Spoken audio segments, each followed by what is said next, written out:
সুপ্রভাত বন্ধুরা, আজ হলো ৭ মার্চ শনিবার। আজকের বরাক উপত্যকা সহ সমগ্র বিশ্বের খবরগুলি হলো: গরুয়া বসনে পড়লেন ৩ বিধায়ক, কংগ্রেসের ধাক্কা, কমলাক্ষ বসন্ত শশীকান্ত বিজেপিতে, জনগণের আশীর্বাদেই আমাদের শক্তি, মুখ্যমন্ত্রী হিমন্ত বিশ্ব শর্মা, খামেনির মৃত্যু ৫ দিনের মাথায়, ইরানের সঙ্গে সরাসরি কথা ভারতের, আশা কর্মীদের জন্য অপেক্ষাগার, স্কুটি দেবে সরকার, মন্ত্রী কৌশিক রায়, মিত্র জোটের সঙ্গে আসন সমঝোতা সম্পূর্ণ বিজেপি, বরাকে নৃশংস ইউডিএফ, ৫ সাসপেন্ড ৪ বিধায়ক, জুলে আসছেন সুজা, ইরানের সঙ্গে যুদ্ধ ২ মাস ধরে চলতে পারে মন্তব্য মার্কিন পররাষ্ট্রমন্ত্রী।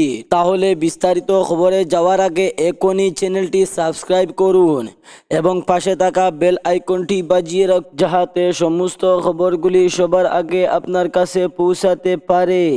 এখন শুনুন আজকের খবরগুলির বিস্তারিত। গরুয়া বসন পড়লেন ৩ বিধায়ক, কংগ্রেসের ধাক্কা, কমলাক্ষ বসন্ত শশীকান্ত বিজেপিতে। বিধানসভা নির্বাচন যত এগিয়ে আসছে ততই অসমের রাজনীতিতে বাড়ছে উত্তাপ। সেই আবহে কংগ্রেসের বড় ধাক্কা।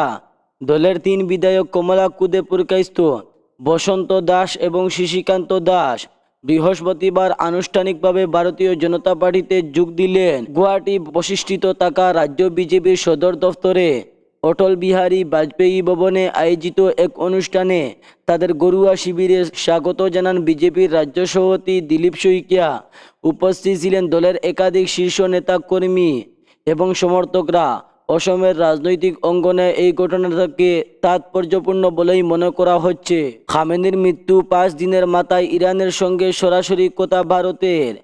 ইরানের সঙ্গে বিদেশমন্ত্রী আব্বাস আরাগুচির সঙ্গে ফোনে কথা বলেন ভারতের বিদেশমন্ত্রী এস জয়শঙ্কর। বৃহস্পতিবার নয়াদিল্লিতে ইরানের দূতাবাসেও গিয়েছেন বিদেশ সচিব বিক্রম মিশ্র। ইরানের সর্বোচ্চ ধর্মীয় নেতা আয়াতুল্লাহ আলী খামেনির মৃত্যু হয়েছে শনিবার ভোরে।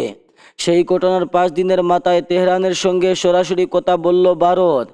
এদিন পশ্চিম এশিয়ার পরিস্থিতি নিয়ে মন্তব্য করলেও ভারত সরকারের পক্ষ থেকে ইরানের সঙ্গে কোনো যোগাযোগ করা হয়নি। খামেনির মৃত্যুতে শোক প্রকাশ হলো এই প্রথম সঙ্গে। বৃহস্পতিবার বিকেলে জয়শঙ্কর ফোনে আরাগুচুরি সঙ্গে কথা বলেছেন। সামাজিক মাধ্যমে সেই কথা জানিয়েছে। ইরানের সঙ্গে যুদ্ধ ২ মাস ধরে চলতে পারে মন্তব্য মার্কিন পররাষ্ট্রমন্ত্রীর। ইরানের সঙ্গে চলমান যুদ্ধ সর্বোচ্চ ৮ সপ্তাহ পর্যন্ত স্থায়ী হতে পারে বলে মন্তব্য করেছেন মার্কিন পররাষ্ট্রমন্ত্রী পিট হেগসেথ। তিনি বলেন, কয়েকদিনের মধ্যেই যুক্তরাষ্ট্র ইরানের আকাশসীমার উপর পূর্ণ ও অপ্রতিদ্বন্দ্বী নিয়ন্ত্রণে করবে।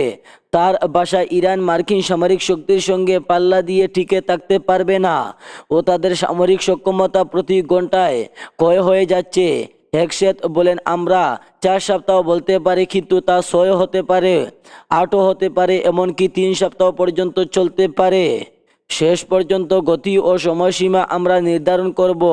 শনিবার শুরু হওয়া ইরানের বিরুদ্ধে যুক্তরাষ্ট্র ইসরায়েলের যৌথ সামরিক অভিযান এই মধ্যেই ২০২৩ সালে ইরাক যুদ্ধে চালানো অভিযানের তুলনায় দ্বিগুণ আকাশ শক্তি প্রয়োগ করেছে বলে দাবি করেন হেগসেথ।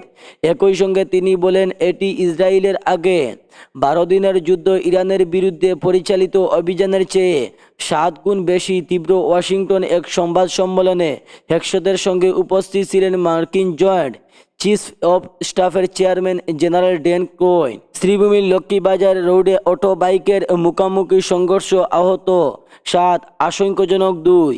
শ্রীভূমি শহরের লক্ষ্মীবাজার রোডে এক ব্যাটারি চালিত অটোরিক্সা ও একটি মোটর বাইকের মুখোমুখি সংঘর্ষ দুর্ঘটনায় ঘটেছে। প্রতিকারীদের বর্ণনা অনুযায়ী দুপুরের দিকে দ্রুতগতিতে আসা ২ যানবাহনের মধ্যে প্রবল ধাক্কা লাগে। সংঘর্ষের তীব্রতায় অটোরিক্সা ও বাইক আগুন ধরে যায়, ফলে মৃত্যুর মধ্যে ঘটনাস্থলে আতঙ্ক ছড়িয়ে পড়ে। দুর্ঘটনা অটো ও যাত্রী চালক সহ মোট ৭ জন আহত হন।